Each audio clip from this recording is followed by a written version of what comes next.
Israel Hamas के बीच पहले चरण का युद्ध विराम समझौता और बंधकों की अदला बदली पूरी हो चुकी है और इस अदला बदली में इजराइल ने 500 से ज्यादा फिलिस्तीनी बंधकों को अपनी जेल से रिहा किया है। बदले में हमास ने इजराइल के 9 बंधकों को रिहा किया है।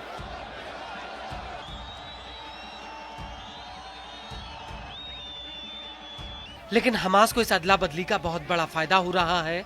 वो इसलिए क्योंकि हमास एक एक इजरायली बंधकों के बदले अपने सबसे खूंखार कमांडरों का इजराइल से सौदा कर रहा है। इजराइल को मजबूरी में हमास के सबसे बड़े और ताकतवर कमांडरों को छोड़ना पड़ रहा है। हमास ने पहले जकारिया जुबैदी को रिहा कराया और अब नंबर मारवान बरगौती का है।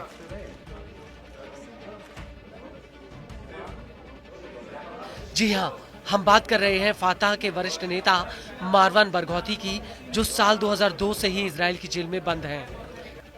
बरगौती को फातह से लेकर हमास के भीतर बेहद ही ताकतवर माना जाता है।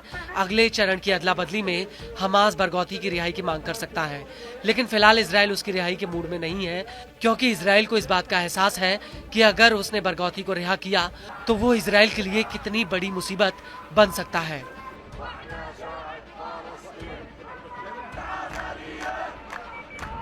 उसकी सबसे बड़ी वजह यह है कि बरगौती ने पहले और दूसरे इंतिफादा के दौरान इजराइल के खिलाफ विद्रोह का नेतृत्व किया। बरगौती शुरू से ही अलग फिलिस्तीन की वकालत करता हुआ आया है। बरगौती ने अपनी जवानी में ही फातह को ज्वाइन कर लिया। इसके तुरंत बाद बरगौती का नाम फातह के सबसे प्रभावी नेताओं में आ गया। 1980 के दशक में बरगौती ने फातह की मिलिट्री विंग तंजिम को बनाने में मदद की, जो इजराइल के खिलाफ विद्रोह को आयोजित करने में बड़ी भूमिका निभाती थी। हालांकि इसके बाद आईडीएफ ने उन्हें जेल में डाल दिया और जेल जाने के बाद बरगौती फिलिस्तीनियों में प्रतिरोध का एक प्रतीक बन गए और बरगौती को फिलिस्तीन के राजनीतिक भविष्य के रूप में देखा जाने तक लगा। हालांकि साल 2004 में उन्हें इजरायलियों की हत्या के जुर्म में उम्र कैद की सजा हो गई। हालांकि बरगौती ने जो पहचान फिलिस्तीनियों में बनाई थी, वो सिर्फ फिलिस्तीन तक नहीं बल्कि बरगौती विदेशों में भी काफी लोकप्रिय रहे। डेशमोंड टूटू और जिमी कार्टर जैसे लोगों ने बरगौती की रिहाई की मांग की। यहाँ तक कि बरगौती को संभावित शांति दूत तक बता दिया गया।